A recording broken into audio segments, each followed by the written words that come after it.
call this meeting to order at 5:32. Welcome all. Do we have any adjustments to the agenda this evening? Has everybody had a chance to see the agenda? Some on the counter back Okay, there. some on the counter back there. All right. I guess you and I can approve the minutes of October 11th. I'll make a motion that we accept the minutes of October 11th as presented. Do you have any corrections or anything? Nope, that looks good. I'll second that. All right. A second? I motioned it. Oh, yeah, I said, yeah, Okay. second. Yeah, All right. sorry. All in favor? Aye. Aye. Oh. All right. We only Pass made- out just in time.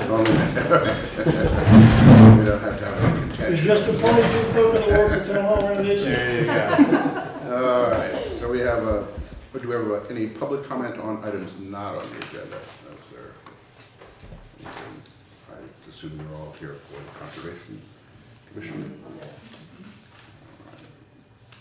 All right, well then we'll dive right into new business. Can I, And that, can I say Ann Carey has another E in her name? But half of the family spells it that way, so it's okay. K-E-R-E-Y. Duly noted. All right, well, we're looking for a Conservation Commission update. And what's new? Chip asked me to come and explain what's going on with our wetlands at the moment, because we have had two problems, one with our old standby Sand Hill Road wetland, and the second relates to a small wetland along River Road between Umpama and Fort Hill. But I'll leave that for later, because most of these people walk on Sand Hill Road and are concerned about the wetland. And this summer has been quite a saga, as you know. On June 19th, the big storm where Hilo Biddy washed out and there were problems on West Hill Road. And Sand Hill Road did flood. It was inundated, but it was not moving. Just sort of the water came up and the road flooded and the water went down, and all that had to be done there was it needed to be regraded. So, which goes to show, I guess, that it can flood without too much damage happening. And what has happened after that was that the beavers were all still there, including the big beaver. And shortly after during that flood, there was a lot of high water. The support beam on below the bridge, that was the support beam for the old bridge, which was at a lower level. That beam somehow came loose. I don't know if it was rotted, what happened to it, but that beam got into the water flow, and we think that was a major problem for the dam downstream. So the beaver dam in June 19th, basically the top part, most of the top part of it was gone. And as everybody who walks there knows, the pond, the Putney Central School Forest Pond, was gone. I mean, it was down to mud. And in very rapid order, it only took 2 or 3 days. And Billy Fitzgerald was going to be here to explain why that happens when that beaver dam goes out, because of the lay of the land, as it were. But I'll wait till he comes to sort of explain that to you. But as we know, that connection that the beaver dam is blocking between the upper pond and the Wilson wetland, which is 16 to 20 feet lower, was not naturally established. There was earth removal way back when, in March of 2012. And then we decided to let the beavers come and build their dam. And they took 15 months to get there. So during that 15 months, water was running very fast down to the Wilson Pond, which made that particular eastern branch that Sockett's Brook had shifted into, the bottom of it was much deeper than it would have otherwise been had it been blocked instantly, that water flow. So basically, when the beaver dam goes out, the wetland drains. It's, many parts of it drain, and wetlands can be permanently drained. Streams are always there. They can shift around. They have problems, but they sort of eventually reestablish equilibrium. But wetlands really can go away if you don't sort of take care of them. So we were very upset to lose the beaver dam, but the beavers came back, and started work again. And it was reestablished, fairly halfway. We got the pond halfway up. And then the big beaver died, was killed, actually. The body was found near the bridge, and he had a gash across his face. And I guess the best guess is a car accident, something like that. And when he was gone, he or she, I think it was Big Mama, I don't myself. know who guessed that. Nobody knows. Nobody knows There's whether no it's guess, a car because or the what. game warden came out and looked at it and said they'd never seen anything like it. Right. An axe murder, I know it. I can tell you. Well, we just don't know. We don't know, but it was, he's gone. He or she is gone. And There you go. actually the work on the dam stopped at that point. And, but eventually, some other beavers came along and finished the dam. So we were sort of back to status quo. And then, just recently, and I actually wrote down the dates, we were out there, Mary and I were out walking on a Sunday morning, just for the fun of it, we thought. A week and a half ago. Yeah. And, let's see, it was Friday the 13th, we think it probably happened, although it could have been Saturday the 14th. We were there on Sunday, October 15th in the morning. The level Sandhill Road Pond had dropped by about 15 inches. And we said, this is really strange, because there's no reason for this to have happened. So we decided we would walk out to the dam. And there was a nice, Mary and I hadn't been out to the dam for quite some time. I hadn't been out. And, but there was a nice path. And the dam, it was really odd. It looked fine. It looked fine, we looked at it, it was all there. We got closer. Do you want to describe it, or do you want me to? Well, I describe went in the water to just see, and then I almost went over my waders.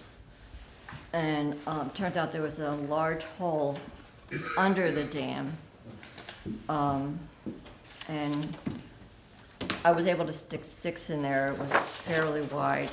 The reason why the water was why I almost went over my waders is because the silt had been running through there in that one area. Past there, you could see the Sandbar. whatever was a lot higher than where that hole was, and talked to several people, and they knew of no other means of that happening except for man-made. The hole was under the dam, Un- underwater? Under the dam, Okay. you didn't see it, Chris. No, Under the dam, I mean, I walked in and then quickly it sank down, and you could see that all the water was rushing through this one area, so that's why I stuck sticks in there, and it went pretty much through the dam. And the water was flowing over very quickly past the dam and continuing to do so. On downstream. So would it be your assumption that somebody on the Yes. downhill side of the dam Upstream. pulled, Upstream. If they'd been The sticks downstream, were they would have been still washed there. away themselves. but how could they have pulled the sticks out? They didn't I pull mean, the you said it sticks was, out. They Oh. pulled the stuff that was, see, they put the sticks in, and then The they beaver back up shoots. the sticks. right, So all the stuff that was backing up the sticks was pulled out. The root balls, the grass. All the sticks were still there. And So this- I don't know, we can't say exactly how it was, but, It was way too much discharge, let me tell you, it was really running fast. One section even had one of those little, oh yeah, circular it did. It had- motions where you would take out your bathtub plug, which Yeah. reminded me of Alan Quackenbush way back in 2012. He said, when the earth removal occurred back in March of 2012, he said, this is like pulling the plug out of the tub, the wetland being the tub. Because he could figure, looking at the land, what had happened. And so this was, again, like if somebody else tried to pull the plug out again. Because it looked fine, when we looked from the other side, you couldn't see anything from the other side either. So it looked fine up the top, looked fine On on the either down, end. on the down water side. And the only reason we figured it out was because I got in the water with waders. Yeah, we could have lost little Mary. We didn't, you wouldn't have lost me, I would've got stuck in there. because- you Yeah. would plug the hole, right? Yeah. Most of it anyway, but Yeah. probably not all of it.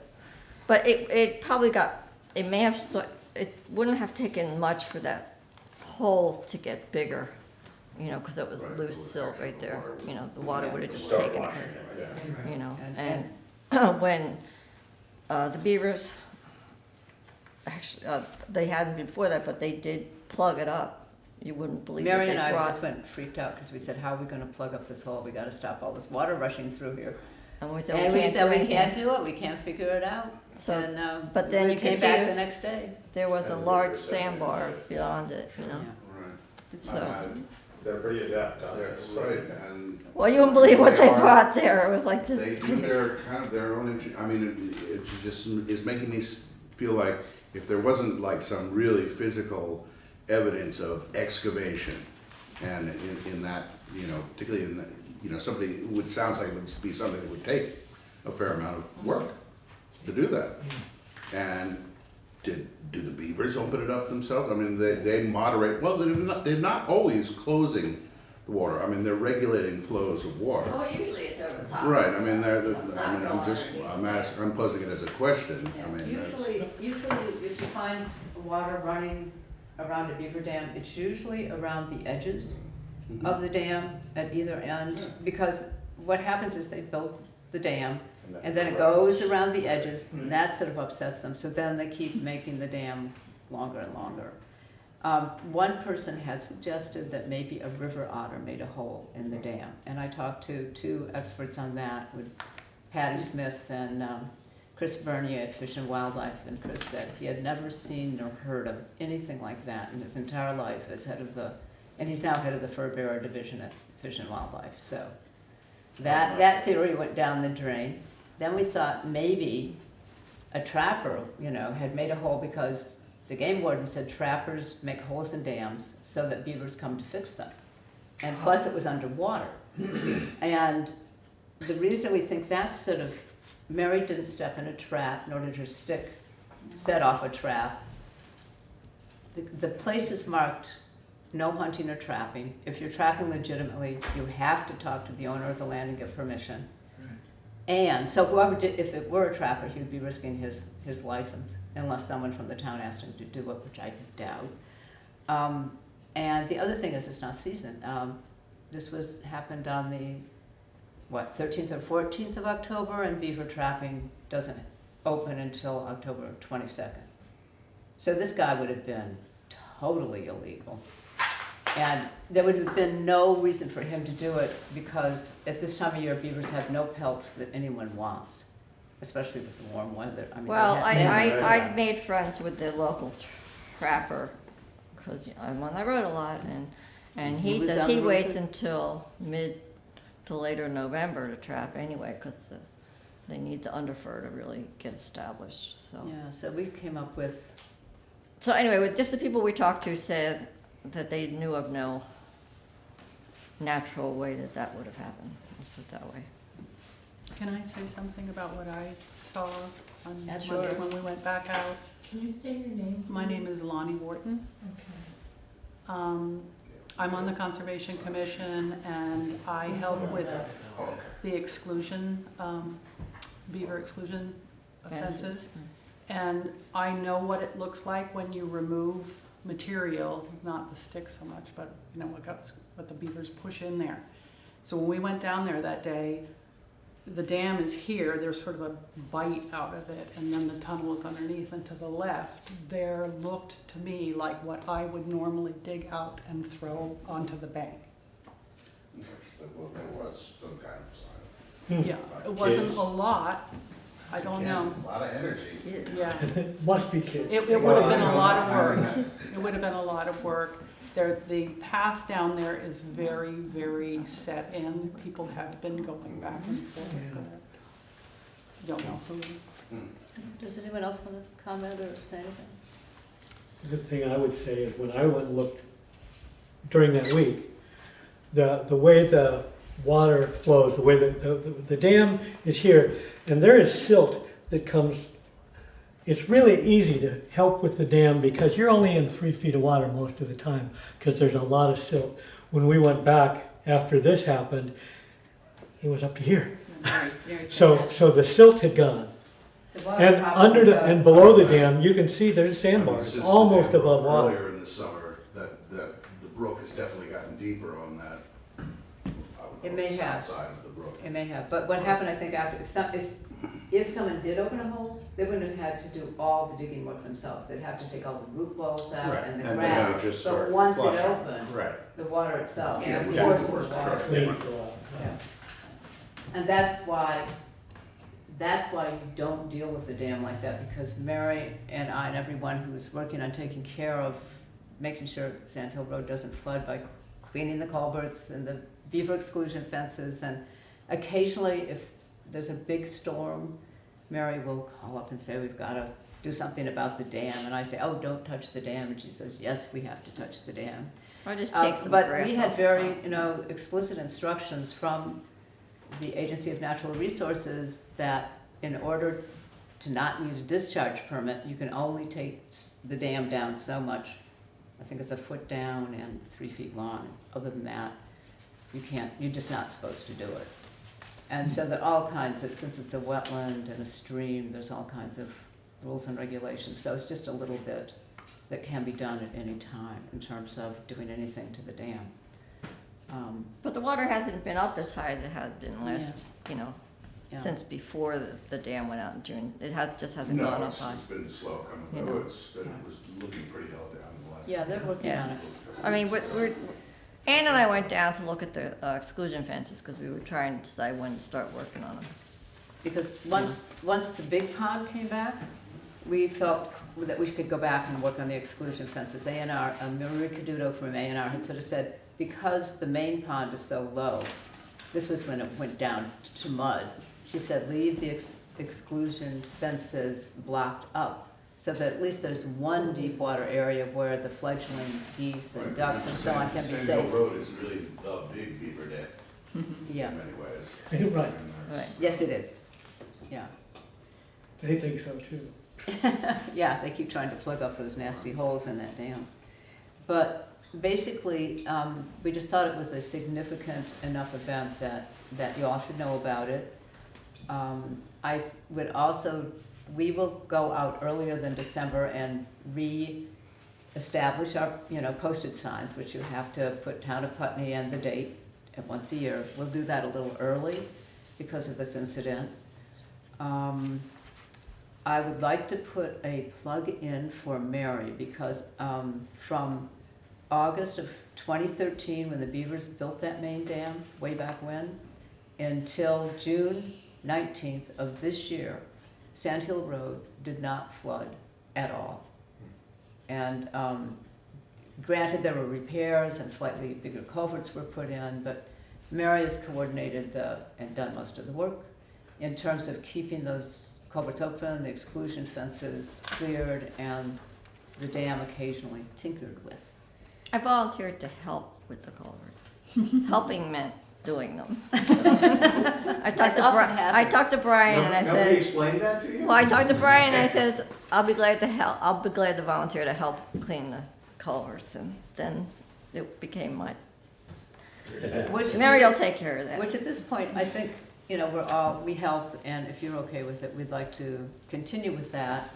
And if the road crew or anyone else wants to do major work on Sand Hill Road or has anything that they want to have happen, we'd be very pleased to be notified in advance. We'd actually Yeah, like input. some help from the road crew, just like one thing. It's around the exclusion fences, the beavers have built up backlog.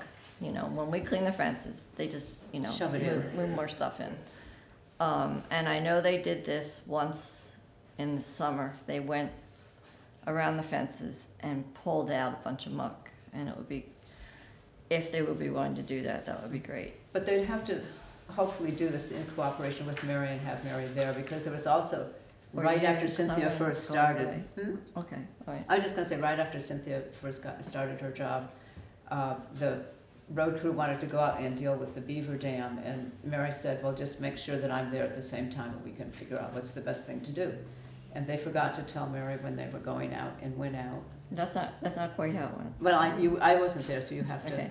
clarify. I told Cynthia, I asked for help from a crew member And Brian said he didn't think he'd be able to free anybody up, but Cynthia would let me know if he could. And turns out Brian and two of his workers could come. For some reason, they thought I was supposed to be there. And I wanted help taking part of the top of the dam off just for the winter. And so half the dam was taken off, and then Brian talked to Cynthia, and Cynthia was pretty mad about that. But I mean, So we're a little, you know. so I mean, and I don't like to. Well, I I think mean- it was Brian wasn't reading his emails on his phone, and which I sympathize with completely. No, Cynthia said he should have called her, but nonetheless, I Yeah. mean, we don't want to make it a road crew versus. No, we'd like I cooperation, don't think they, yeah, I don't think. and I think, they and feel that way. I think it's a matter of time, and Yeah. also, you know, I think their ability to show up to do that may be planned, but also sometimes it's, oh, we couldn't put X culvert in because so-and-so, so hey, yeah. we've got 2 hours to Yeah. spend, let's go over to Yeah. Sand Hill. To So- tell you the truth, we would love to be able to cooperate more. There just hasn't been the avenue to do that. Direct Avenue. avenue, Avenue, You know. okay. so. That's your new name? And if we're gonna stick any piece of equipment, even if it's just a bucket, into the water, we need A&R approval. So, we can't just show up, we have to actually provide notice to A&R, Oh, and actually have to obtain a permit if it's planned, if it's an emergency. Trying to avoid Sand Hill from washing out. They post a notice for an emergency and they go do what they're doing. But within 24 hours, the river engineer will show up. So, They did they that. can do some things, but if they're using any piece of equipment anywhere near water that's going to be in water in any way, shape, or form, oh. A&R permit required. I So think, was, I think so we was have, one in the- gotten earlier this summer? I don't know. Probably. I think we Probably did would. talk to A&R about the food sticks, and as long as the equipment was on the road and not out in the wetland, mushing it down, they were able to grab some food sticks. And then they may say the same thing again. I mean, it may Right. just be a matter of a phone call and, hey, we want to do the Exactly. same operation over. Yeah, You know, I'm sure Brian will be Yeah, familiar the with river what engineer's he gonna be did, noticed so, anyway. yeah.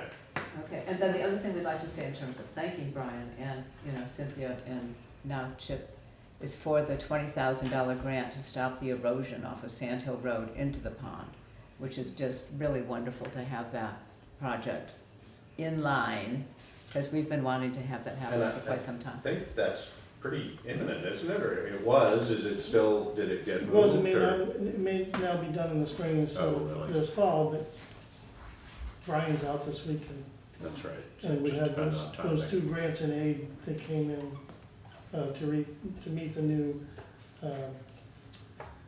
water standards Water, so that we don't yeah. discharge into Lake Champlain from Putney. And so they Yep. did those 2 projects. Which I have to comment, I don't know whether anybody else lives up in our neighborhood, but they, my neighborhood, but they did Tavern Hill, and it looked like a big, sort of overkill-ish project.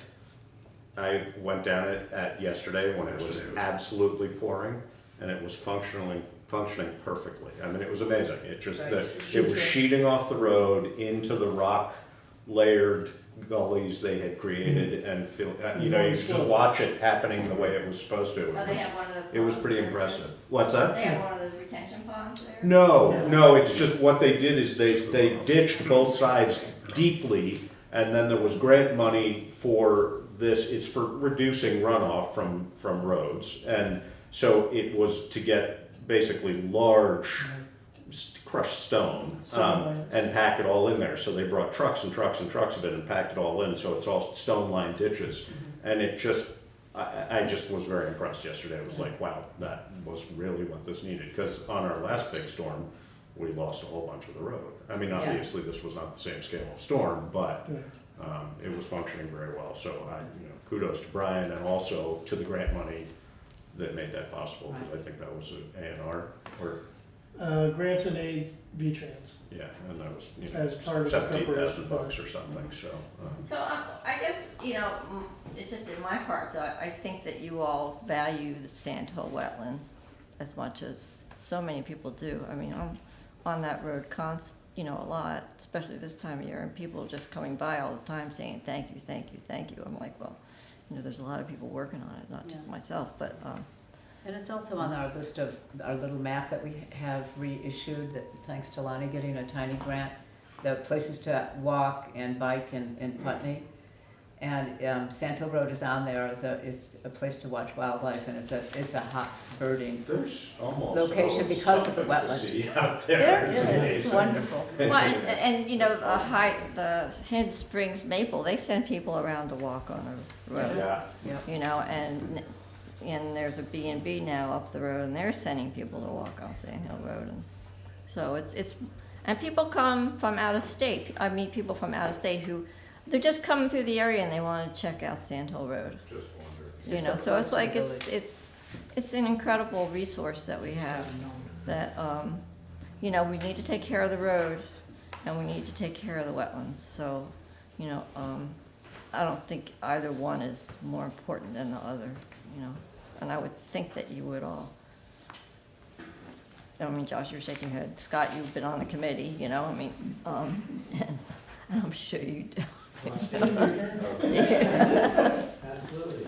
Yeah. He's in. So, I mean, we don't work for the town, but, we work. We work, yeah. The other point I want to quickly make is, when Alan Quackenbush was out here back in 2013, he was the head of the whole wetland division for Vermont until he retired. His other point was that the Beaver Dam is located downstream of the road. So when in June 19th, when the dam at the top part of it went out, and that big rush of water happened, the road was, not affected. Fine, yeah. Okay, that's sort of that. We look forward to cooperation with the road crew. And Mary we're gonna continue what we do. Bill just came in. Yeah, does that make sense? Do you wanna say anything about, the lay of the land or anything like that, about the importance of the beaver dam, which I think we've sort of established? Do you wanna? I basically took some elevations out there, and there's about a 20-foot difference in elevation from Sand Hill Road down to the dam behind the general store. 20 feet. About 20 feet, yeah. And there's probably, I don't know how much water's backed up behind the dam, but it's not that much of an elevation drop. Talking the man-made dam behind the general store? Yes, yeah. Which I'm sure is not filled in with silt. Right. Probably is. Yeah. And that big blob from the bridge may be there too somewhere. Well, the other, when Maria Caduto came out, she was coming out for some other reason after the dam went out. She was Yes. concerned about this lower pond silting up and that not being capable of supporting wildlife. So, In the long run, When- she's talking to a while. well, just every time silt goes down there. Right. Yeah. So, we're gonna repost. Yeah. Everyone's here asking your support of the wetland, which it looks like we have.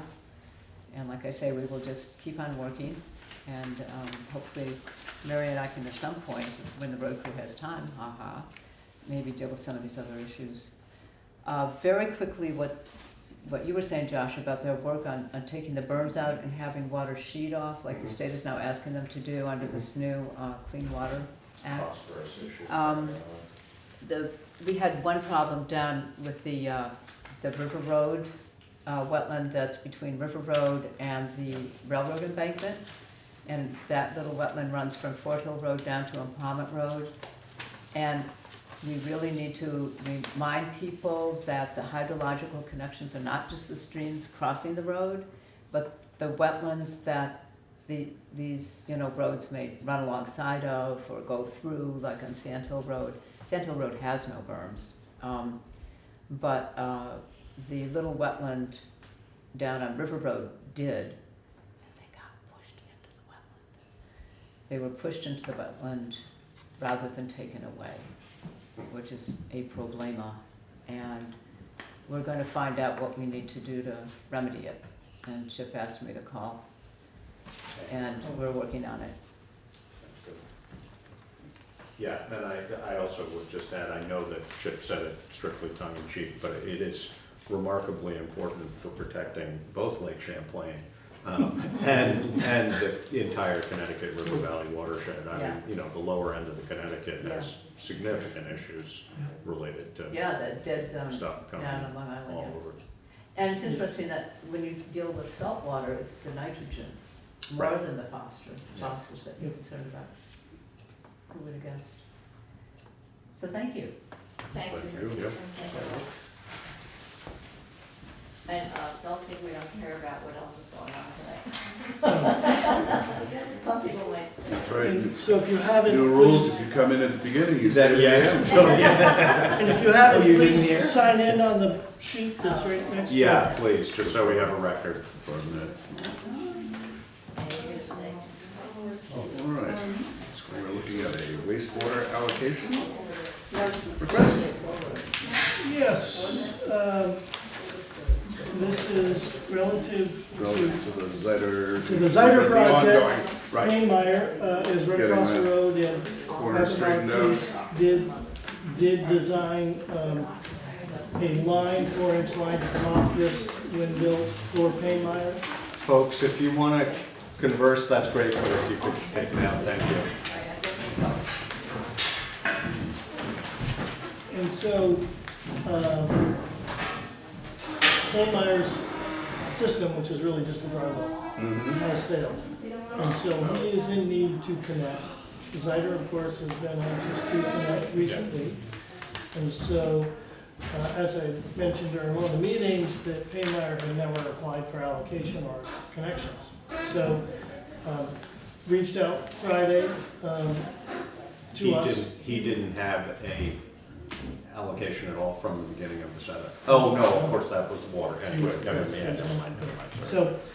So he came in Friday, got the form, brought it in Monday and said, I really don't know how many gallons per day it needs to be. I really can't tell X, Y, Z. So I did my own research, which are the pages you see that are, one's labeled 64, one's labeled 72.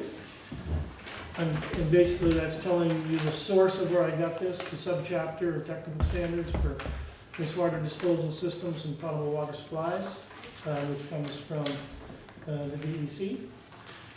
And item C on the bottom of that table, single-family residential units, which is what his property is, says to use 210 gallons per day.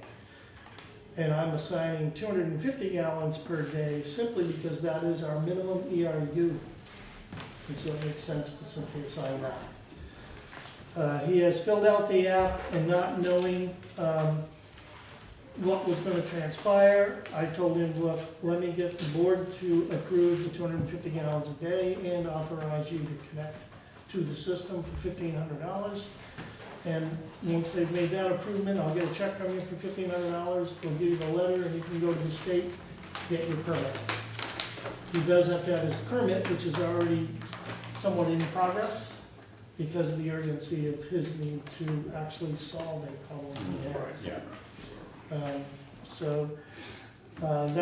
That's why this application was presented to you, and it's really a subset, if you will, of piping to the Zyder project. So I'll make a motion that we approve the application for wastewater allocation and connection by Rod Painmeyer, 38 Signal Pine Road. Second that? All right. It's moved and seconded to allocate wastewater allocation to Rod Painmeyer.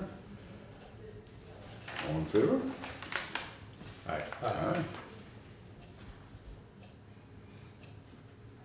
All right. And I will give him out a letter and as soon as he hands me a check.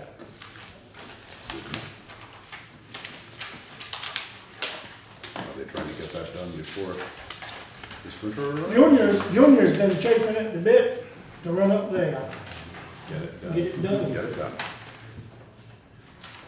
Well, that's, all right, so an update on the town hall entrance. What do you have to say? I have, Chip and I looked at it reasonably thoroughly the other day, which resulted in having to take one of the hinges off the right-hand door, because once we opened it, we couldn't close it again. Because the hinge was so There's a bound reason up. it was kept closed. Exactly. That's the reason Nobody nobody told told me. Yeah, that too. All right. But it's pretty clear that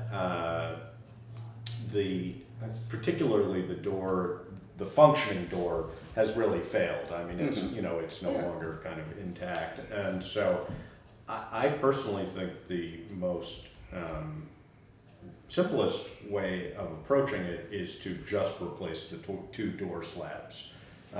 Because there are 2 3-foot openings.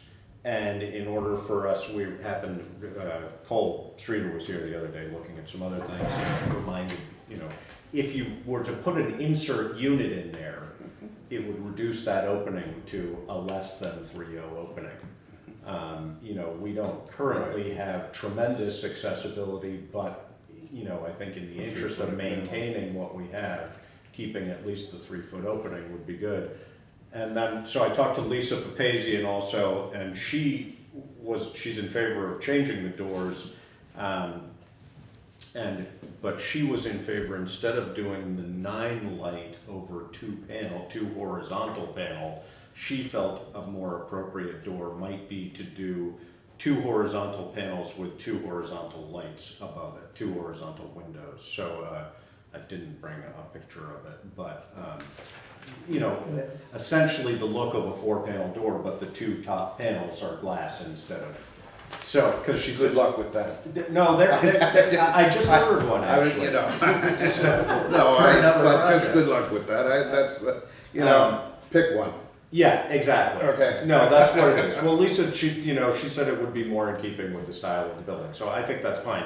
It doesn't, you know, I think Because we we all could. know that's an arguable point. Of We can course. start bringing out all the old photographs course. and going through this step by step by Right, no, step. I know, but I mean, do we, I personally, for me, the horizontal panel look is not appropriate. That says. 1950s. Yeah, right. So, you know, but that's 1950s to that. I don't want to interfere with that. That's why we're having this discussion.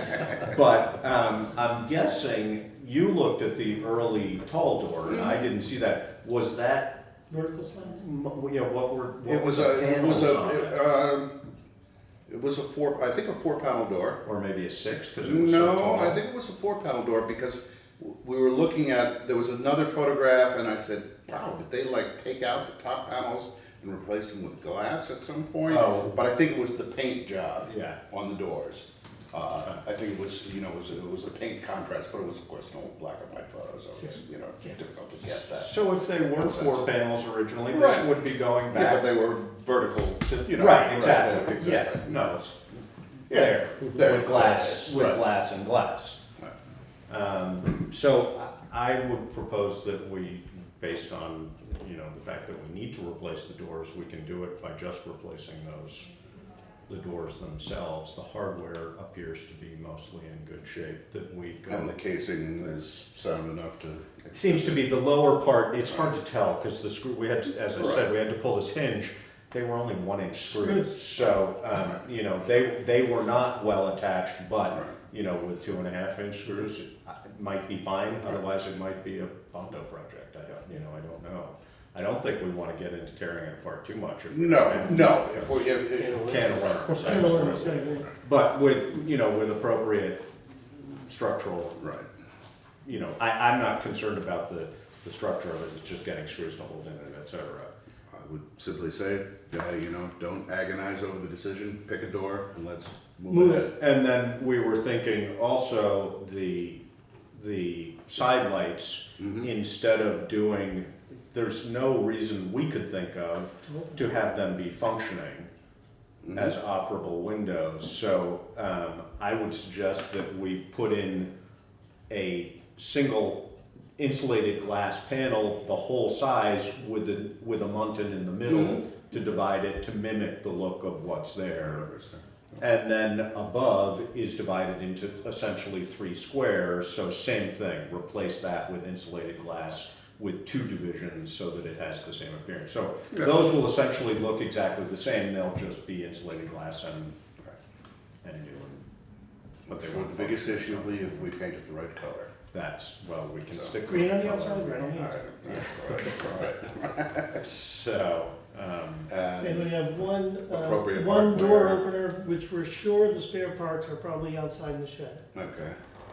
from the, From from the the inside. from the original door. I'm Yeah, sure. from the ori- No, wait, we've got one good door, the good handicap operator, and then we'll just need The other one's a gonna new, be a new replaced. opener for the other Yeah. one. Yeah, just a Push button.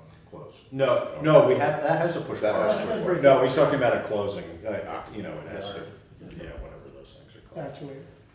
So, and then hardware, I think we really can stick with exactly what we have, but I'll double check that. We Reuse might, what we have. Yeah.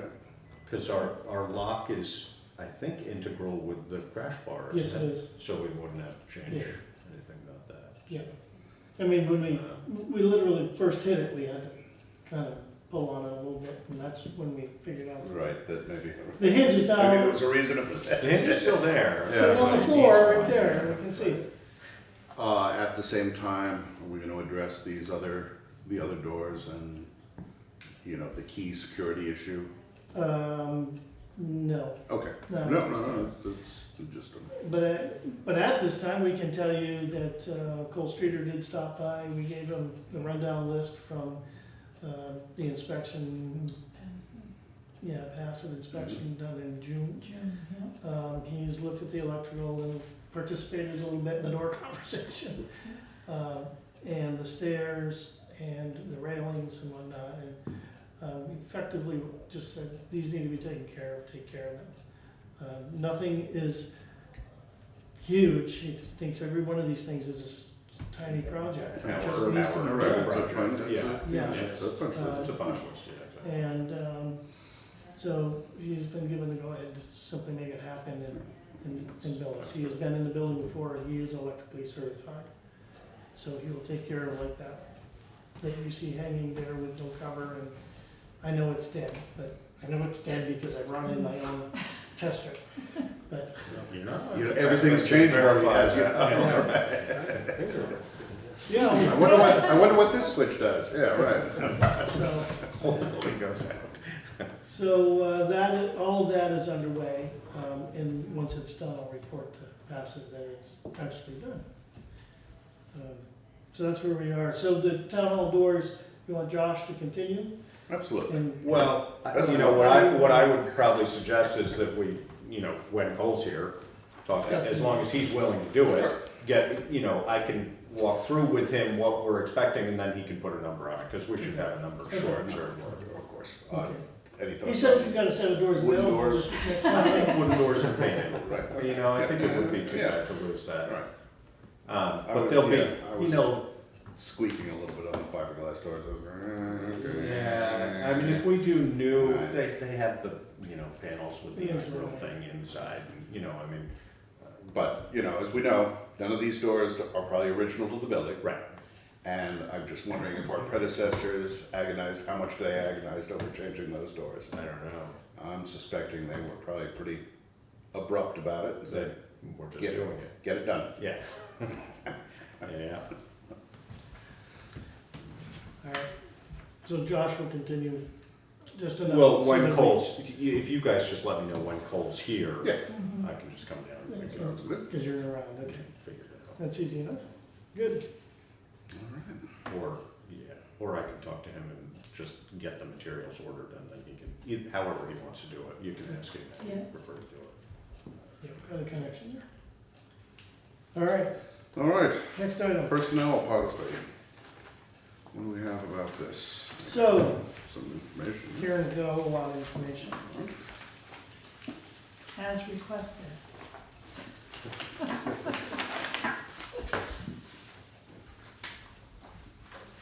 So there's an entire packet put together.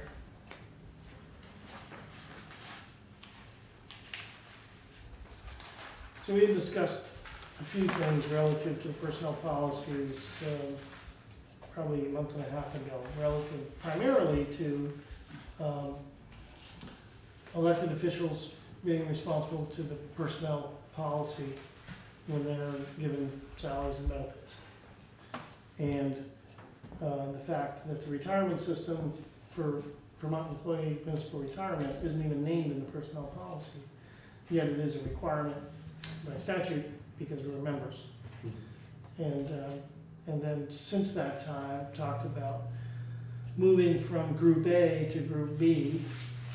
The library is Group B, and that would mean that our employees would gain a better benefit out at the other end of this program. And that to do that requires the board to adopt a resolution to change the plan, and it has to happen at a fiscal year. So if we want to do that, it has to start checks after July 1, on or after July 1. And then we can, if we know that up front, we know we're budgeting for that difference. From the town's perspective, that difference is going from 4% to 5.5% of the contribution. Which represents, do you know what we currently contribute or not? 4%? Right, Whatever no, I your know, budget- but what, Yeah, whatever your budget is, add 25% to it. right, you don't have. I don't have that number. Okay.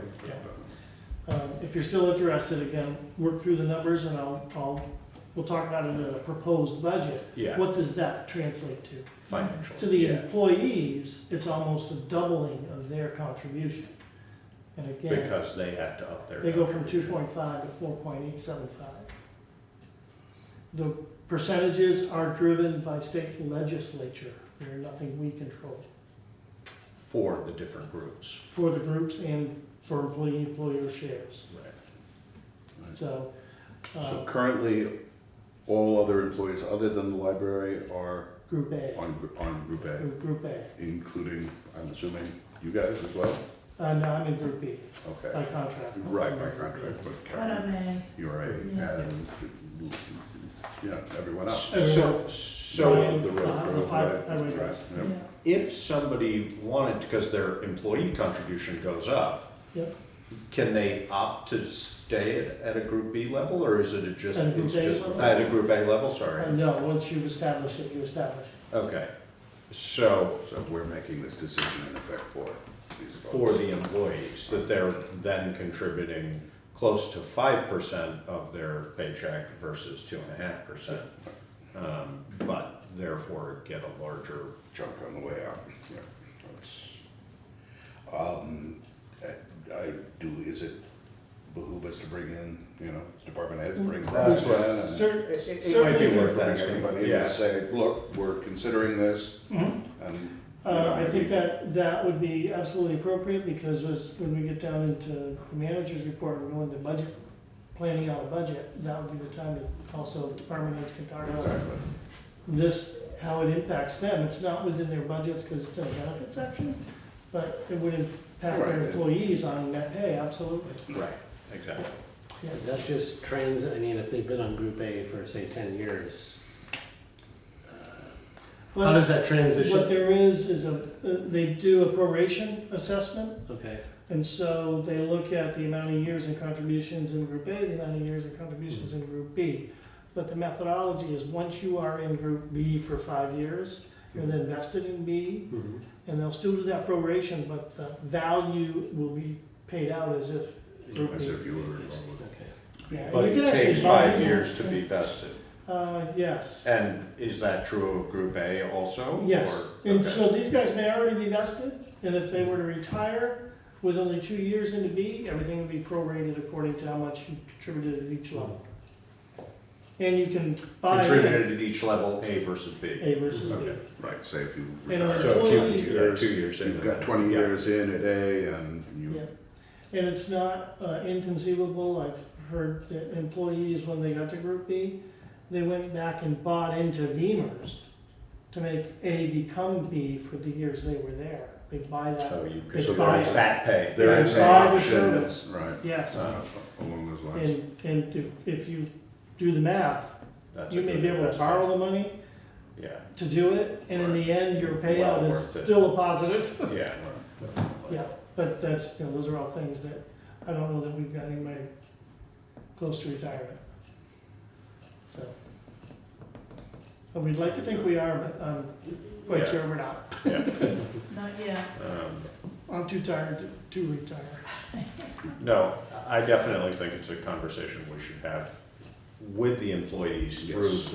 through the heads of the departments Yeah. to make sure that they're, I mean, in the fire department, it really only affects Tom. Tom, So, right, yeah. Tom can be So a. And it may it's really be, highway it department may and even then- be and then helpful for those here. folks to hear it from the library people and saying, Absolutely, you know, yeah. do you have a sense Yeah. of at what time that actually they changed or? They came in, when they became a municipal library and became employees of Oh, the town, they- effectively, they already had it. They already, Right. they already were. When they subject to became municipal library, they came forward with that. So that's only. And to Beamer's, they 2 report years under a in different Rhode Island, number. 3 years in Rhode Island. Yeah, Yeah, me personally, I would rather have a higher. I assume most would, but I don't think that that's an assumption we Yeah. should make without talking Right. to people about They it. would have to Because really understand. Right. Yeah. make- what had the effect on your weekly paycheck is essentially what you have And to being understand. it's part of the budget discussion process, you know. if, Right. for your side of what it, we can yes. do. Right.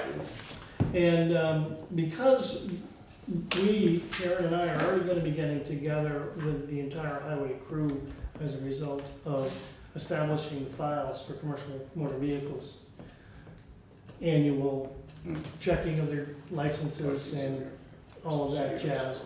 That will be an opportunity, we can discuss that with them as a group. Because there's a set of files that needs to be created for transportation purposes. And I'm guessing that Beamers can provide this for you, but, you know, it'd be useful to have what that looks like 5 years out, 10 years out, you know, Yeah, they just, do have yeah, I'm sure they have it broken down, so if you guys can provide that, you know, Yep. just, And can be done- that's probably pretty eye-opening, I We would can do imagine. that at but- the employee level with Beamers. Exactly, no, I think that would be worth Yeah. doing. I mean, you take the young guys now, if they stay here, Right, and they stay here and they stay in Makes a Group B, huge difference. yeah. Yeah. retire and they still get 70% of the pay you've always gotten. Right, it makes a huge difference, yeah. Some other things that we've brought up, and Karen will certainly fill in the deal when we get there in our personnel policies. We have a conflict of interest is a function. And right now, that doesn't exist in your personnel.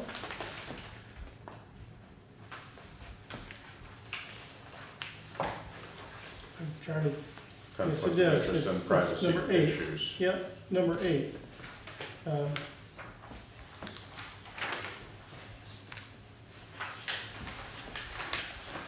And so, as we look at those areas within this process, the question of the personnel policies being equally applied to elected, appointed, and hired. And so, everyone from the lifeguard at the pool to a JP It's- is subject to having to understand and acknowledge that we have rules as representatives of the town of Putney.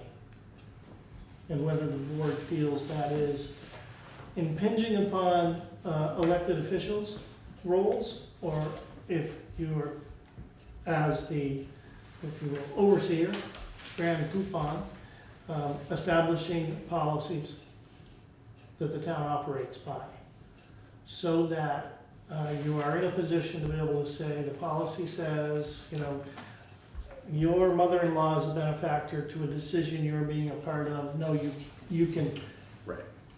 discount yourself, but you must claim you're going to, or you can say, I can do this impartially. The choice is still yours, but you have to admit that there might be perceived a conflict of interest. We are, without a doubt, one of the smallest states, a lot of the smallest governments, with a pool to select from, which is very small as well. So multiple hats means that you have chances of running into entire last names run the town because they have for years. So, right now, the personnel rules are administered really to hired people, but they don't speak well to elected, and they don't speak well to appointed. Saying they don't speak well, what do you mean? We don't- That they're absent of anything that says, the listers also have to follow these rules. And we pay them, and they have regular hours that are not qualified for unemployment because they're elected, but, and they Right, so, don't work yeah, 'cause enough, they it's don't work only 20. under your employment by the town, right? Yes, Yeah, I mean, I would consider that inferred in being an elected official, but It doesn't that's state. probably, But it yes, but doesn't that's state, probably naive to think that, someone would assume that. well, not that they wouldn't assume it, because I think our whole system works on the assumption that people will take that to heart. But when it came push to shove, if something became a problem, if we don't have it written down, then we got nothing to fall back on and say, hey, you know. But then again, what teeth do we have to enforce that with an elected official anyway? We do have some, when it comes to saying that according to personnel rules, you have to provide information to us in order to get leave pay. Because we granted you Right. a salary, so we need some reasoning why you're not here. Because you're not paid by the hour, and when you're not here, you don't get paid. You're still not able to take unemployment tax, you know, not subject to unemployment rules. But we have nothing in here that speaks to, we grant you a salary for a position, and you then earn time, and you are allowed to take time and be paid. And when you use certain types of time, you have to provide us notice. So as it functions now, none of that exists for the lister's The office listers don't anyway. get- Because Right. they're less than 24 hours, so they're not qualified Right. for Beamers. It's 24 hours in 20 weeks, 1,040 hours in a year minimum to be in Beamers. If you provide Beamers, if someone exceeds 24 hours weekly for 20 weeks, they should be in Beamers. It's mandatory because we provide Beamers. So the only person who would fall, I mean, all our highway guys are full-time. The only person who might be on the edge on this is Leah, Lee right? is 15 hours, Barb's 20, Right. but Barb is in the Putney pension through Edward Jones, which is a employee contribution only. And that's her choice. That's her choice, Yeah. right, and she's 20 hours. Yeah. And so, and then the federal rules relative to healthcare that you have to provide, it's 30 hours. It's a week. Right. 20 weeks, 30 hours. So all of those types of things need to be, I think, clearly spelled out where we're getting our decision and why it applies or doesn't apply to you as an individual. But the conflict of interest policy, the probation, if we're gonna have that, or the ability to take action, discipline or whatnot, needs to be laid out in here, no matter how many hours you work. Yeah, assuming, and I assume it is statutorily legal for us to To do it. enforce that. Yeah, Yes. so we have, our concepts, Karen and myself, is to develop this and then have Larry Slayson go over it. As long as we're understanding, you know, by consensus, what the board, direction the board would like us to take this in, to be inclusive of all elected, appointed, and hired individuals, and to have everyone who is in those positions acknowledge, receive, give a copy of. Right. And those sections that apply to them simply because they are representatives of the community. Right. And those, because of hours or position, they don't qualify for benefits. Doesn't apply to them, but the rest of the rules still do. So, Yeah, I would suggest, you know, both of you obviously know quite a bit about this, but I would also, you know, for boilerplate, you might be able to get quite a bit of verbiage out of VLCT for something like this. Yeah, we've been and- getting some already Yeah, and looking at other municipalities. yeah, the ones you still compare yourself to, the Guilfords, the Newfans. comparable size and Yeah. location and so on and so forth. Yeah. Yeah, no, I think that makes sense. So, So we'll continue down that. It started as, at least from my standpoint, one of the select board goals to make sure we got covered the elected officials piece of it, and that we named Beavers. It's expanded because we're noticing that there are other policies, procedures that have never been adopted here, and we may expand into that. I think that you're gonna find is this page. The other thing that I haven't looked at this closely enough, but may well be laid out in here and would need to be changed, is that concept that we talked about of annual reconciling of built-up time, or whatever, whatever the appropriate period is, whether it's annual or biannual, or, There's no question. so that we're not building up huge stacks of earned benefit. Yep. And we'll try to avoid the word grandfather. It is Grand- not. What are you talking about? Grandparented, yeah. Grandparented as opposed to You got no grandfather. time anyway. That's, my time's almost up, so. As far as any of our employees are concerned, you mean? Right. Yeah, Yes. no, I mean, I think that, ideally, there's no such thing as grandfathering in how it's constructed, but I suppose if there are some issues that need to be approached that way, they need to. Then we look at it. I typically, there's 2 times in which I look at the cash out, if you will, of value for time that's been earned. Fiscal year end, we're required by audit for any value to book it. And if there's also at the fiscal year end considerable pay raises or changes in position, then whatever you earned in one position, you get paid out at. Shifted at, yeah. And then you Start start a new fresh from that position point. and you're at zero. Yeah. So that we booked the expense where it was earned. Yes. No, and I wasn't putting it in the perspective of, if anybody has a significant amount of time built up Yeah. that they are owed, we should certainly make good on that. But we need to have a method of making There's good an on that accounting based on for it. policy, exactly. Yeah. And then, once that has been accounted for, then we go forward with the new system. So, and I don't know whether we have that situation currently with anybody specifically or not, but there, there's a Probably the handful only that it one, might be. I think in the policy, a limit of 80 hours of comp, I think is the total that anyone can carry. Now, often the wording in a policy is not what actually is happening. Right. It may say you can accrue no Up more to- than, Right, right? yeah. But the reality is you can only have remaining a maximum.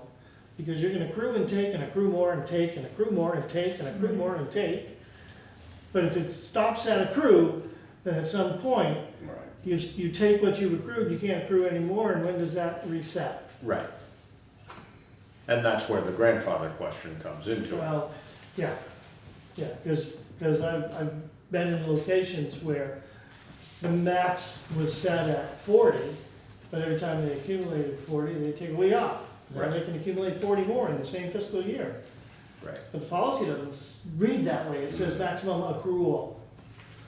And so it's gotta be So- actual time remaining Right. is what you're So a always little more testing. clarity, a little more Yeah. in-depth description, Yeah, and a little more oversight, or it review. be- it becomes a Review- process in review, payroll not that you oversight. book time, and you record time when it's taken, yes.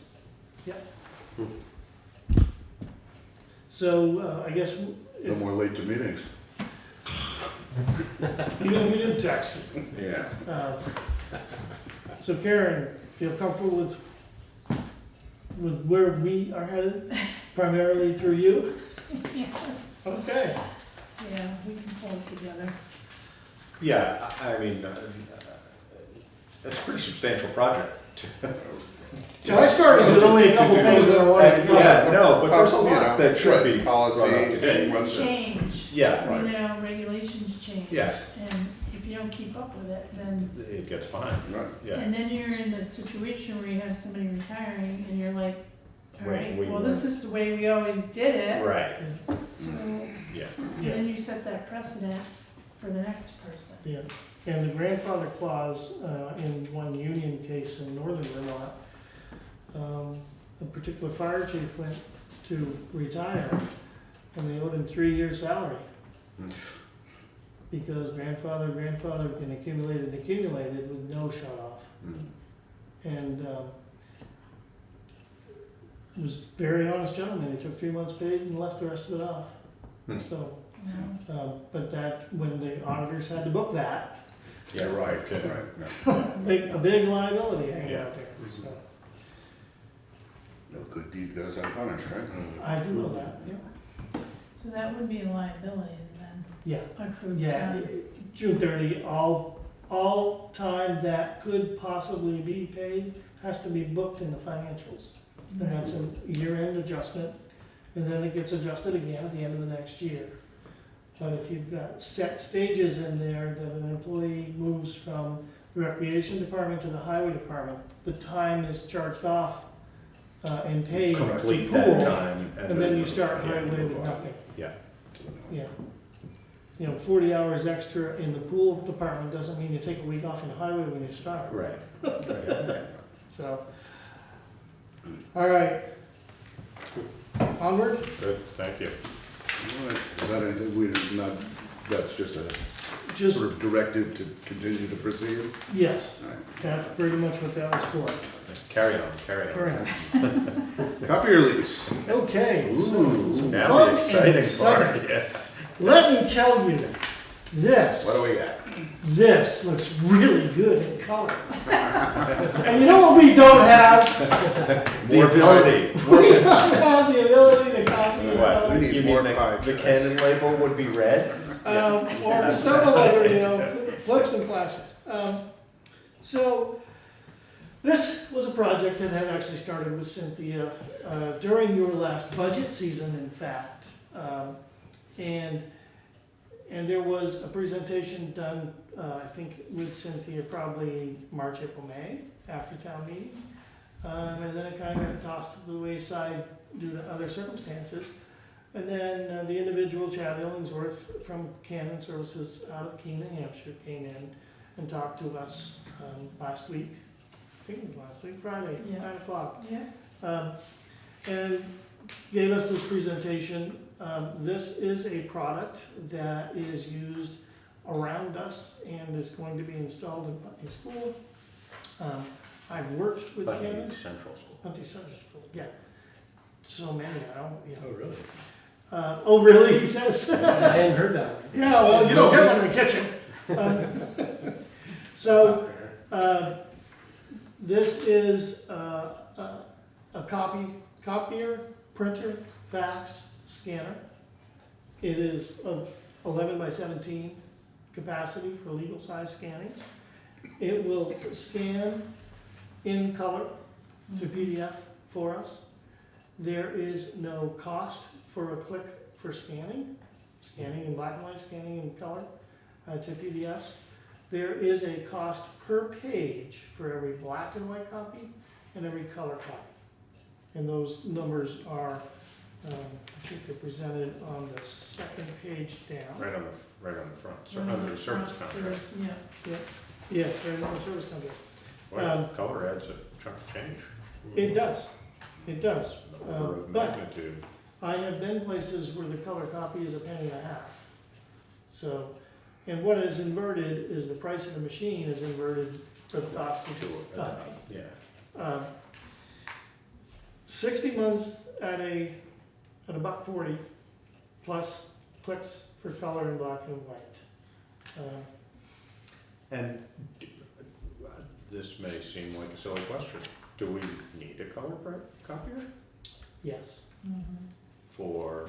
we are primarily, everything that we are communicating with now So much that comes in. comes in color. Zoning especially. Right. Looking at So, that, yeah, Your so maps, that's your the maps and A&R overlaps, mapping, yeah. flood zones, you yeah. produce things in the contrasting colors in, And you can generate that, like, you can generate a document right off your computer, print it to that, and it'll have the shading you color, need. yes, Okay, yes. yeah, no, that Yes. makes sense. I just Yeah. yeah. hadn't quite put two and two together why that. And seemed important. in this proposal is the two machines we have right now being turned in, Both go away. okay? Right now, I think our cost on these is a service fee when they come service them. They're, All paid for. all paid for, and Yeah, we haven't found a contract, we so, haven't found a contract, was it all guys, all service? all service. All service. And I requested one and they haven't sent it yet. If they presumably would have a copy of it. You're right. Is there any logic in keeping one of I those? understand too. I'm just, you know? This one is temperamental on this side. Mark knows- Yeah, no, Mark knows how to I'm keep not, it, you know, but just as a backup situation, or, again, so which would take me to the next question, the cost per copy of people just coming in and using the copier. The They copier would can just be sort of- coded such that you have to have a passcode Ah, to use it. right, okay. And the passcode can determine whether you have access to color copies or not. I mean, in theory, right now, we charge Yes, in a theory, nominal fee, which, but, you know. based on this, we would, I would assume, continue to do Continue, that. yes, You know, Right. in 10 cents a copy. the best of all you know, possible worlds, most 35 people are cents if it's straightforward, or whatever. Yeah, but there's also, Yeah, yeah. you know, a certain amount of random, you know. Yeah. How does that work? I mean, who can use it? Right now, anybody can walk up to that one, put a piece of paper in and. What if it's a committee, conservation committee? I mean, are there exemptions for different committees? I'm sure that the pages we got handed here tonight came from that copier, and I'm sure they were not paper. Okay, So yes, there's exemptions. right. Well, is there a limit too? I mean, Only if somebody says, hey, I need 500 copies of something, and Right. I'm gonna color, say, yeah. don't do that here. Right. yeah. Because number one, it'll take you 2 days, Right. at 5 pages a minute. Yeah, no, but if you had a code to punch in, then, You That's restrict the that, use. you know, I would assume, based on the fact that you can do that, that you would have the ability to categorize who's printing what. I mean, you Who has know, access to print, to scan, to fax? right, And the code, I mean, the most generic code is, as described here, was 9999. That gets you to make a black and white copy. yeah, And You that's can't it. scan, you can't Right. fax, right. that's it. so maybe this is what you just said, but I suppose at the end of the year too, you can look up Who did what? who did Yeah. what. If we give every individual a code, yes. Right, okay. But by code, we can tell how many were generic and how many Right, were using it for color purposes. And if we gave enough numbers, yeah. That's what I gotta do for my kid's cell phones. Verizon. They all use it all the time. There's a can, 2 cans and a string.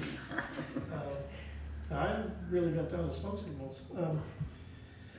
Yeah. So, there are other companies who can provide the same services. We have not looked into any, and primarily that's because I think this was already started prior to Canon and I being here to work with Canon out of Keene. And this is a national organization, and that's just a local provider. do you know, I mean, Keene is pretty local, I'm just wondering whether there's a Brattleboro business that we should inquire with, just in the interest of keeping, you know, Newton business Business. must do Yeah. something Yep. like that. We Might certainly be can worth ask. asking what they could offer that would be comparable. I mean, we could go to all service too. That's Yeah, these which is folks. Yeah, Yeah. they're But out they're of, not local, or they are? where they out of? Cavendish? Yeah, they're not too far. They're Six in to six. Vermont. Oh, Yeah. no? That's Because it. Ken lives in Cavendish. Westminster. I can't remember Ken's last name. But, Who works there or owns it or something? yes. Yeah. Yeah. I just, you know, I don't know whether that matters or not, but I, you know, if we can support a Brattleboro business or a, Right. why not, you know? So certainly, I mean, like I We said, can compare prices. Yeah, exactly. No, I mean, if Machines, it's, yeah, it would have to be an apples to apples Right. comparison. Apple doesn't make copies. Apple to Canon. Yeah. It'll look better in color though, right? Yes, it would, Yeah. yes. So we'll be getting the minutes, we can get our minutes in color now. Sure. Wow. Red line and Highlighted, yeah. Jeez. So certainly, yeah, we can follow up.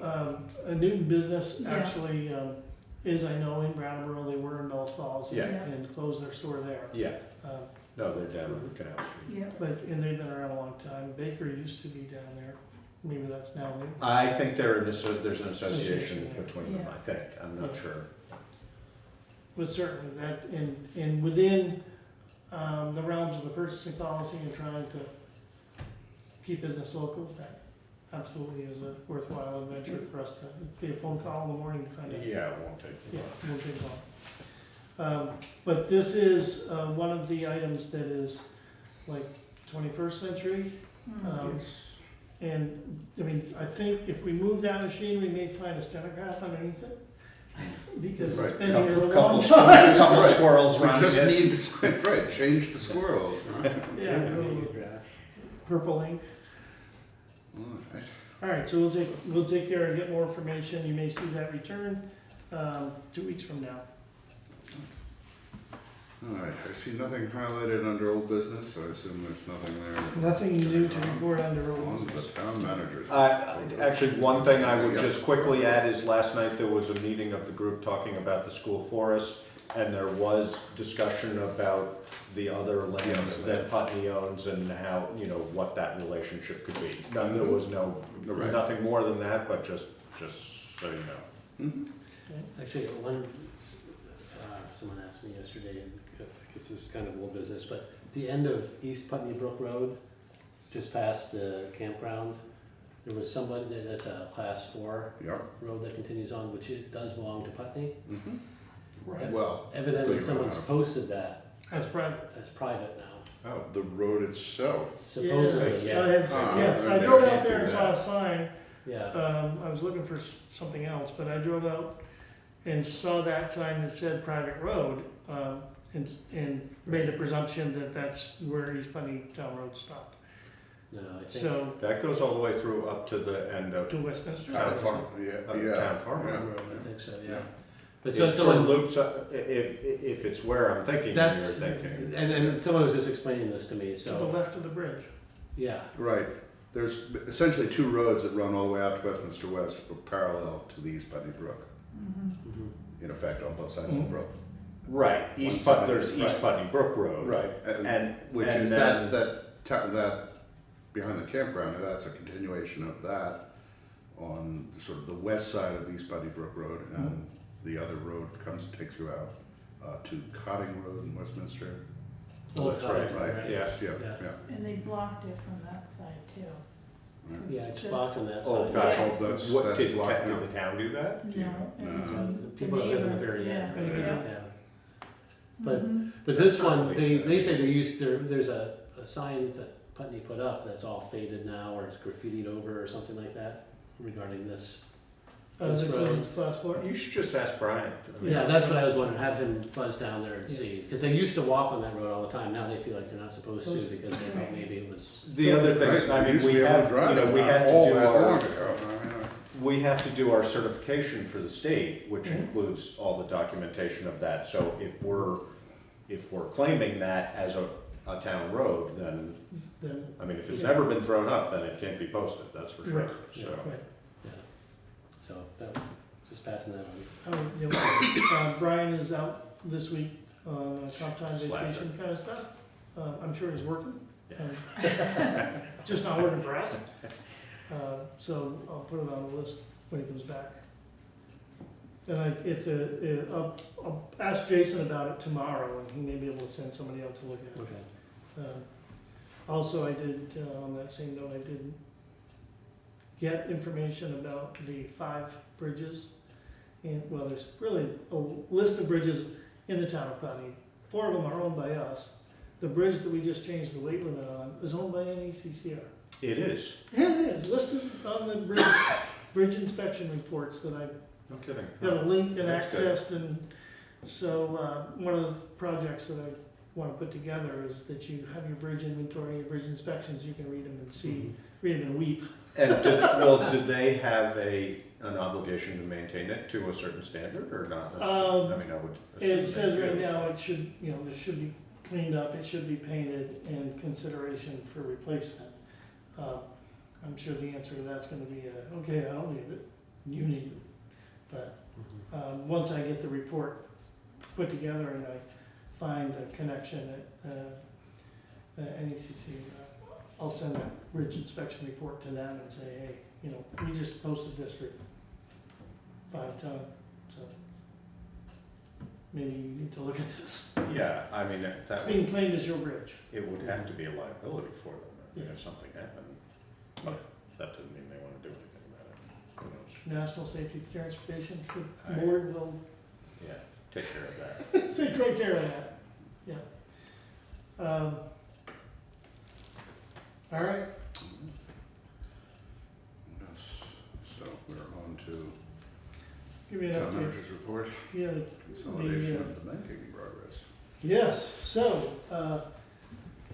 we now maintain just a collateralized, sweep account with People's United Bank.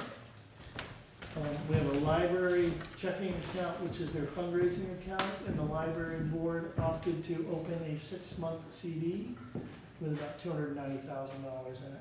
So we've opened that account with the assistance of Anita. And the citizen account is closed or has about 10 cents in it. If they got interest in the amount of time it took us to write the check to close it. Edward Jones, that was depositing into the citizen account, has been notified to now deposit into our People's United collateralized account. So our banking efforts have shrunk, and we write all of our checks now, really, all warrants, all checks are out of one single account. So we are And all electronically generated. pretty much. Pretty much, yep. Then we, briefly, the grants and aids projects, the two that you talked about, Tavern Hill and high-low bidding. We did the math on the projects, and we haven't reached our maximum reimbursable because we are so efficient and can buy our product at such reasonable costs from our somewhat owned gravel pit. That we, if we go in for reimbursement, which we can only do once, we would leave about $3,000 on the table. So Brian and I discussed, we're not gonna go in for the reimbursement, we're gonna try to do something in the Figure spring. something out. And then we'll go in for the maximum reimbursement. We don't know what that other project will be yet. And it doesn't have to be defined before you, Yes, it has to be defined through. and approved, Yeah, and then and they'll then we'll likely do it. fund it. Yeah. Okay. And it has to be, like I said, 100 meters of road being brought up to standard. And so we're trying to look for some place theoretically where we've got a couple hundred Just that are about already in 100 standard and meters. only 200, do we bring that 100 up to standard? And Tavern Hill was exactly like that. It wasn't a full 100 meters that needed to be done, but when we got done, we had 100 meters in that standard. So on the good side, our cost to do that project is probably less than what most other towns would have had to pay, simply because of our relationship with the pit. The representative from Wyndham Regional said, "Oh, you're gonna have 16,000 worth of stone." We did. So that was a conversation Brian and I had, that we're not gonna submit for reimbursement. We have our numbers. We're too shy to get our maximum benefit of the grant, so we're gonna. And you Wait have till to spring. leeway on the time. Yes, June 30th is when we have to have it Completion done by. date. We had submission times of October 15th and October 30th, but we can only submit for reimbursement once. Once you submitted, you're done. So we're gonna hang on that 16,000, which right now is only 13,000, that we're, if you will, out for reimbursable, but we're still ahead because we needed to do this work anyway. So that's where that one stands at. Budget preparation. Next item on your hit list. The listers brought me in a document about, produced last year from Cynthia. And by Wednesday, October 19th, 2016, we're at the 25th. Deliver first worksheet to department heads, boards, commissions, letters, agencies, normal requesting appropriations. So this particular schedule, I think I'm just gonna try to revamp it to where we are. I can tell you, I've already gotten Tom Goddard's budget. I've already entered it into the system as changes with his recommendations to present. And Brian is probably 95% through his budget already to be entered in the system for presentation. And then for us, it's salaries and whatnot. Emily at the library was asking when they may be able to present theirs and what numbers we're talking about in terms of salaries and benefits and insurance costs. I was on the phone with her 6 or 7 times today, giving some values. So at this point, they are thinking that December 6th is the regular board meeting here in which the library may present their budget. So in relatively short order through November, I think we'll be able to put our budget to rest so that by December, Christmas, we have what we have and we know it. All right? This also listed out when petitions needed to be in and whatnot. The meeting of November 8th, we will have Sevens here. So our next meeting. Your next meeting. Sevens will be on the agenda to present again. Last year you did a special article, and they're requesting the same again. So I said, come in and talk, and if the board agrees, we'll have a separate article. And listers, one of the listers mentioned to me that they had streamlined their operation sufficiently so that their hours are dramatically down, and they were thinking that they might increase the wage a little bit. Is Yes, that? they mentioned that to me as well, that basically level fund the budget, their hours are down, so they're talking about paying themselves more. What that looks like hasn't been given to me yet. Okay. But, you know, and that's one of those thankless jobs, and once you get to, certification levels in assessing, there's value to that, to keep them to wanna keep being here, Yeah. you know? So, No, and the lister's office seems to be functioning very well. So. yeah, the interaction, when they're here, the daily interaction that Karen and I have with them, they come and ask for guidance and help, and then we find some erroneous thing about Pratt Road, and all of a sudden trying to find out E911 and the listers and what address is true and what's 911 compared to the mailing address, and oh my God, so Yeah, we found some expansion on Pratt Road in which there's just not enough even numbers between 8 and 10 to work with. So that's where we stand right now with budgets. I started working on them already and trying to deal with coming up with a debt schedule that separates the capital planning with the debts from the debt schedule. So you actually see what you're paying for now and then what you're buying and plan on funding. I've tried to take that one page in the town report and analyze it myself to understand what's being paid for and what's being bought now. And getting down there. And then the bond bank turned around and refinanced 3 notes on us. Took me a few minutes to figure out which 3 got refinanced. So I'm gonna try to make that so that it's very clear what account number you're budgeting that into. I believe I figured out today we have one revenue line called special revenue $56,000. It's the get Schools. yeah. Okay.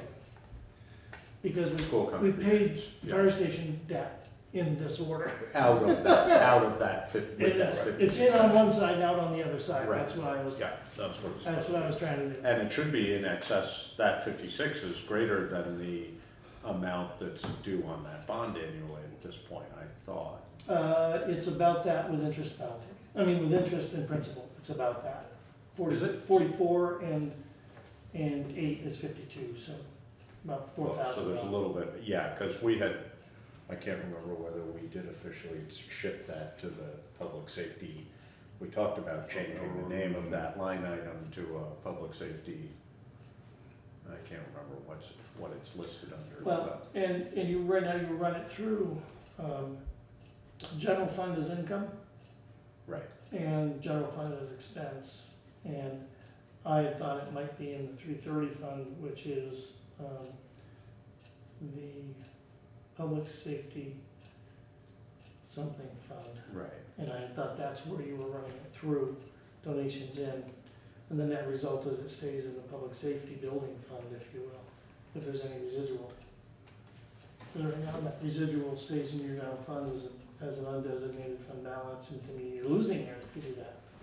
In putting it towards public safety.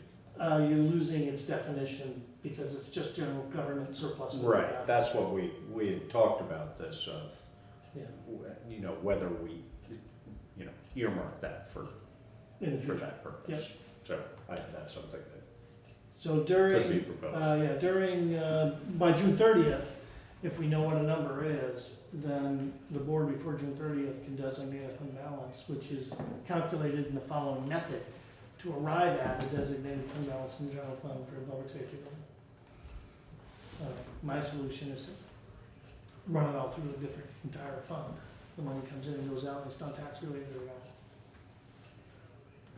And if it generates surplus, it does. If it doesn't generate surplus, you then have to contribute to that fund, if you will. Right. Raise money, In transfer, order. like transferring to capital, you transfer to the public safety building if you don't have enough coming in. Which, We do. in theory, that won't happen because the bond decreases? Yes, Okay. you know, it's on a decreasing scale. That's what I thought, yeah. And it was refinanced such that there's In the bigger overall package. less Right, cost. savings, yeah. Yeah. All right, so budget on the 8th, you may see your first look at perhaps the fire department, highway department budgets to look at without department heads, just here's raw numbers, what do you think? With their notes. And then my understanding is the audit service is being performed by Budget and Associates for 17. His intention was to do that pretty much as a favor for Cynthia, and that he really doesn't want to do another audit here. He doesn't. He has been trying to get away from this. I have yet to talk to him, but we don't have anybody lined up definitively to audit the books for 18, the year we're in now. And so it is the time of year to be either going out Exploring to. that. Yeah. I know that at one time. Not you that did- long ago, we you put it went out to bid. Yeah. Right, and I think what occurred is your bids came in relatively high, and so there was a There was, bended knee, please, John, come back. well, there was one, actually, my recollection is there was one that was lower than John, but it was an outlier, you know, New York State somewhere. It was somebody who was getting into municipal auditing who wanted to make a, I may be misremembering this, but I think that's it, Something. somewhere out. Yeah. Hello, Buxton, Maine. might Maine. have been- Buxton, Maine would be my guess, because I know who it is. Keep us guessing.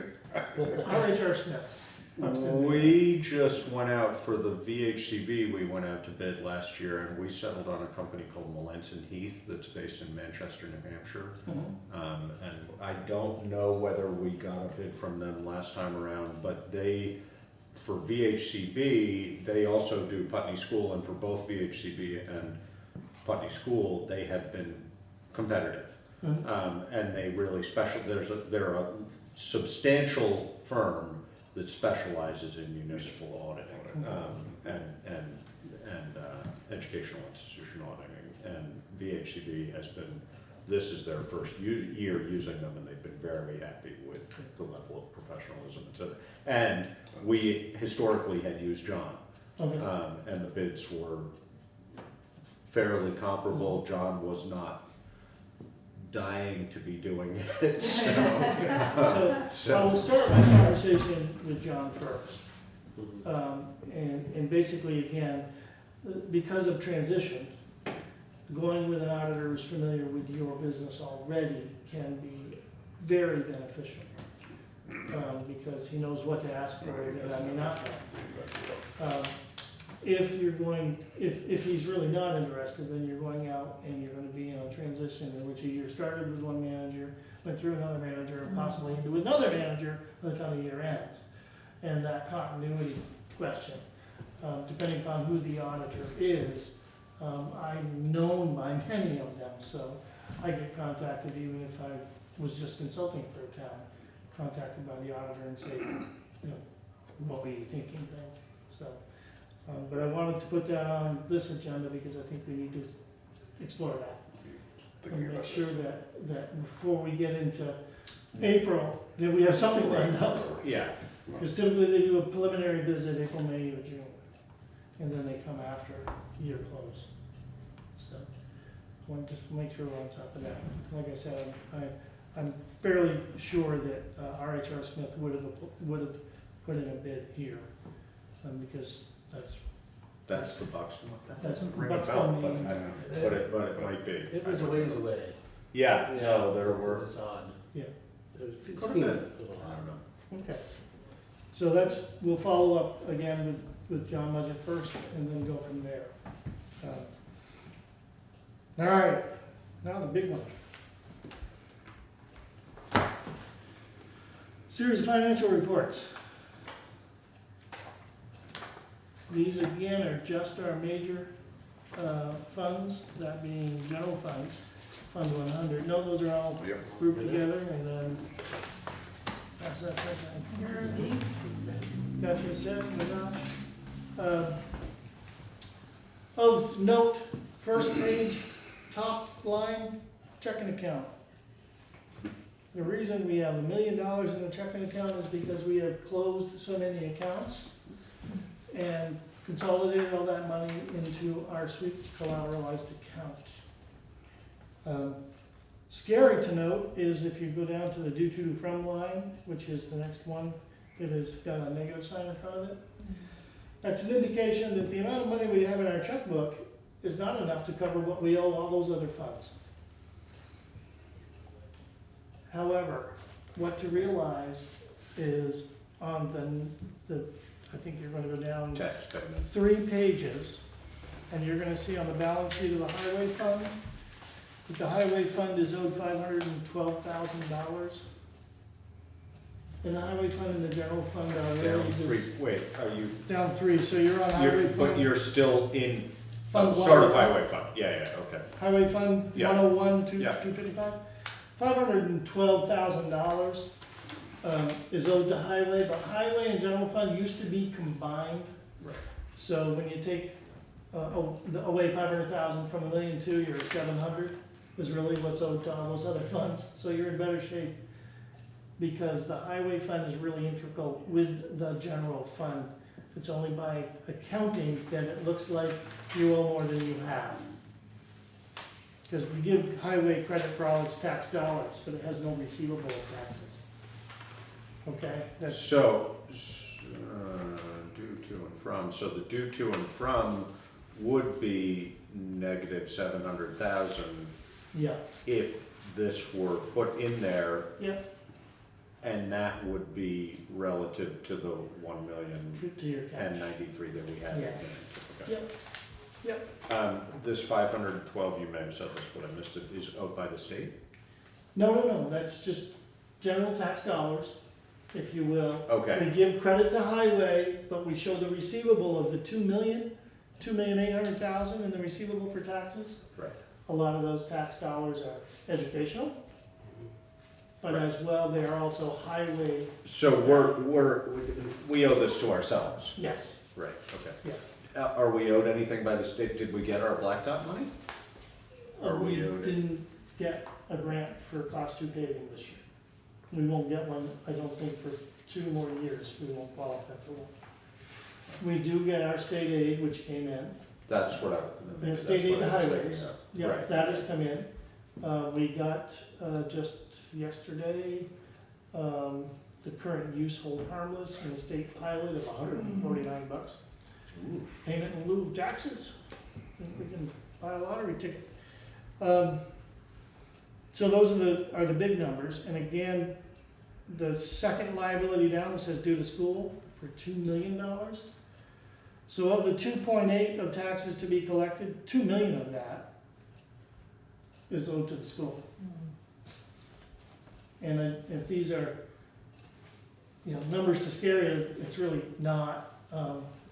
2/3, at least 2/3 of what we are collecting in taxes is for education. Due to school, and this doesn't include the 600 that we already paid them, or? Oh, it does. So this is just accounting, this is Just not accounting, right? actuals, right? So this 278, 239.20 that it says due to school, We haven't received what is referred to as the T-169 preliminary cash flow report from the education department that says, this is how much you shall pay Brattleboro Union High School, this is how much you shall pay the Putney School District. When we get that, there'll be an adjustment to this number, and it'll go back into current taxes in the current year. But that adjustment, I don't think is gonna be dissuaded by 50 grand or less. It's not, it's significant, but it's not significant against $2 million. What this allows us to do on the balance sheet is to clearly see that the majority of what we have to collect is for education. And in the end, the education will be paid. If we don't collect anything, we must borrow to pay education. Right. But we've already paid 6 on that. We've paid more than 6. Have we, 670 or something, We- roughly a third, because we paid, We paid about $990,000. We Oh, paid sorry. Brattleboro Union High School $690, and we paid $284, I think, to Putney School. Okay. So, and so that number was over 3 million when we started. Okay, and so as we pay the school, we pay it out of that liability. It's not an expense to us, it's not our cost, and it's not part of our budget.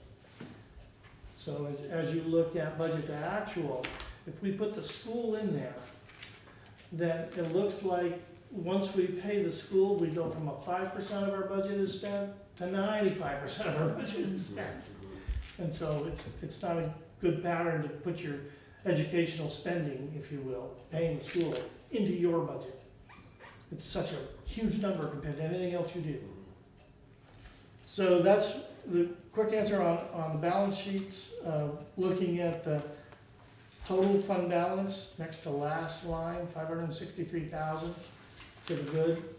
On page 1, Fund 100, General Fund. Grabbing that set and going right to the highways fund balance, total fund balance 512,000, exactly equal to the due to from at the top. And that's again because we gave it credit for the property taxes, and we're starting to spend that money. And we haven't hit, if you will, white flakes haven't come out of the sky yet, so our costs are still relatively under control. These again are, the budget reports are behind them, suppressed to headers, so they're really consolidated. I did add an additional column for you to see, which is the budget balance on the budget reports. Before I had given you budget, actual, and percent of budget, and now I've added a third column, just as you, if you go back and start comparing your reports, you're gonna see I added one more set of numbers. And I think it gives you a little more you can see without having to do the math in your head. Right.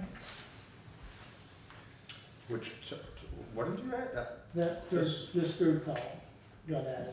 Budget that, oh, I see, Okay. yeah. Otherwise you have to do it in your head. I just wasn't putting that together, And then the other groups of pages are, of course, your sewer and your water budgets. And again, balance sheets for each of those include all your fixed assets and all your long-term debt. And so when you're looking at total fund balance, don't get thinking that's cash, because it's not, most of it's fixed asset value. And in the current year, for both water and wastewater, when you look at the number on the balance sheet that says fund balance current year, and you see you're running in the red on both. The easiest explanation to that, in the case of both water and sewer, I've already given ourselves credit for the $6,000 they pay to the general fund annually. I've already moved that value. And right now, our first billing for this fiscal year is due October 31st. So we're gonna see an influx. because it's Quarterly. So we're gonna see an influx in the next, well, Next week. damn, Monday, Tuesday, Wednesday, we're busy with cash. So you haven't booked any income for FY 17-18 yet in the water and sewer, is that correct? Yeah, Because Yeah. the Yeah. last payments were due June 30th or June 30th. whatever, so they all account to 17, yeah. yeah. And so on the subject of water sewer, reached out to Chris Hayes, Simon's Operations. The contract we have with them ends June 30, 2018. There are clauses in that contract. They have to give us 6 months, so after January 1st, they would contact us, wanting us to renew, and we have to respond within 90 days. Well, we're talking about budgets now. So my communications with him is, can we talk about this now so that we can plug into our water, wastewater budgets, your contracted services, assuming the board would still like to continue to work with Simon's Operations. The general rule of thumb that I have seen from 2013, 14, 15, 16, 17, 18 has been a 3% per year. Yeah. So if the board by consensus agrees, then I'll start that conversation with 3% a year for 3 years again. And we'll have that done before I'm gone. All right? Because once we get it into the budget and go through that process, put a town report, soon we'd like to know those numbers. Just out of curiosity, I mean, That's- do they do audit municipalities? Yes.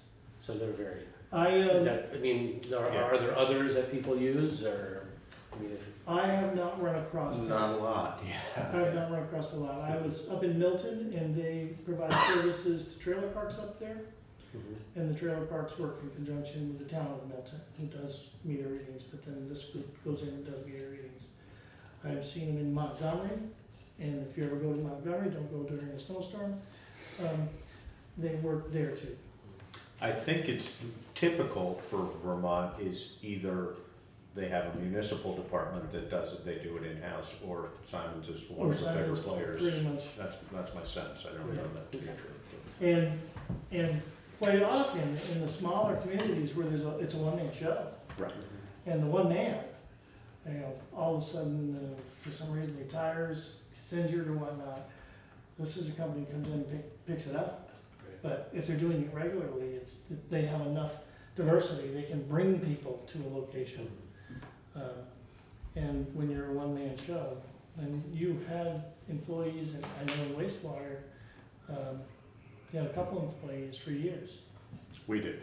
Yes. Yeah, no, we went away from that we went to Simon's, I would guess, 10 years ago, roughly, 6 or 7, 9, 10, 2006 or 7. Yeah, I don't remember, somewhere in there, right? The contracts I saw were 13, 14, 15, then 16, 17, 18, and then I said, oh, we better talk now. So, and so these budgets as well, they're quite simple. I mean, it's operations and debt. But I also want to try to help project where you are with your flows, ERUs, and establishing the rates which your policy allows you to adjust annually. Because as you're working right now, I think you're pitched in a deficit run, not making enough revenue for the cost of operations. Which has been, yeah, we've been, The 45,000 that you've constantly been giving doesn't keep up at 3% by itself. right, So, and so it would be, the 45 coming out of the general fund. Yeah. goes in. And that's really a net 39 because you ask it to give 6,000 back. Do I? Yes, Yeah. yes. This is one of those, Mhm. I give you 45 and then I transfer for services of billing and administration, 6,000 back. I wasn't aware of that, but yeah, makes sense. Yeah. So. No, that's- I think, I mean, Laura and Cynthia had worked hard over the last, 12 to 18 months to put this information together so that we were better positioned to understand where we were with our billing. Yes, And they, absolutely. when the regional weighed in on that, as Yep. well as we had an intern work on it for a while and Yeah. a variety of things. And we so. still have, I think we still have some meters that are probably not correct. And I can just look at history and go, if you do the math on gallons per day, why is this one so high? So I'm gonna modify the bill form so that actually on a bill form, it will show your meter readings, the factor against that meter readings, be it That's, tens, that's, hundreds, that's our, thousands, that's cubic been, feet. that was our problem over Yeah. here. Yeah. And then, take the meter reading dates and come up with your average daily flow. And That is a number people can identify. Right. Reduce that to gallons and say 219 gallons a day. And, What are you doing? How can that be, you know? But for others, you know, 400 gallons a day, you have five unit apartments. Yeah. Yeah, makes sense. Yeah. So I want to try to make the bill provide information such that the user who's paying the bill can actually make some sense out of this. Because it'll only help them determine what's going on, and I do have And likely improve efficiency, I mean, just transparency transparency. prompts the efficiencies. So I do have one now that there's been flow on a meter, 5,000 gallons in 3 months, and there's no reason why there's 5,000 gallons in 3 months. No reason. So still trying to pursue that through Simon's operations, and interrogate the meter. So that's where we are with year-to-date budget. Do we have a set of warrants? Warrants, yes. Make a motion that we approve the warrants. And Orders, bills, and warrants as presented. there you go. Yeah, second. And that goes to Karen. That just needed, that's the last approval of minutes. Thank you. This is AP. Checks are in there, and warrants here, and this is, and so it's AP warrant 10, 160,316.73. And you're gonna have it in your hand in a minute. And then payroll warrant 16 for 9,163.99. Payroll warrant 17, 7,555.07.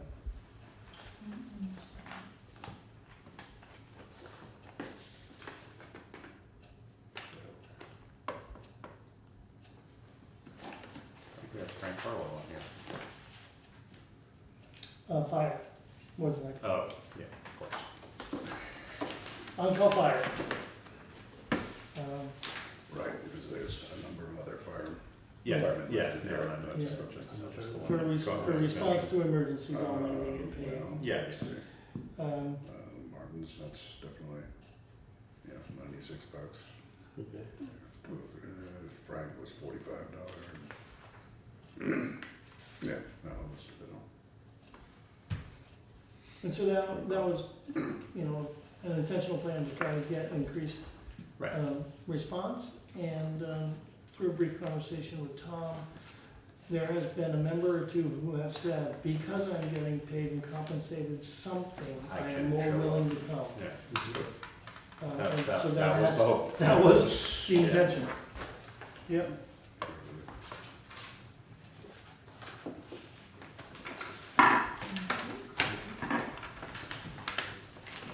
so it was moved and seconded to accept the warrants. Yes. All right, all in favor? Aye. Aye. All right, anything else? Do we have any executive session? No change in. No change in anything? That, All no, right. Any other business? I have none. All right. Motion to adjourn. So moved. Second. All in favor? Aye. Aye. Glad we had this time.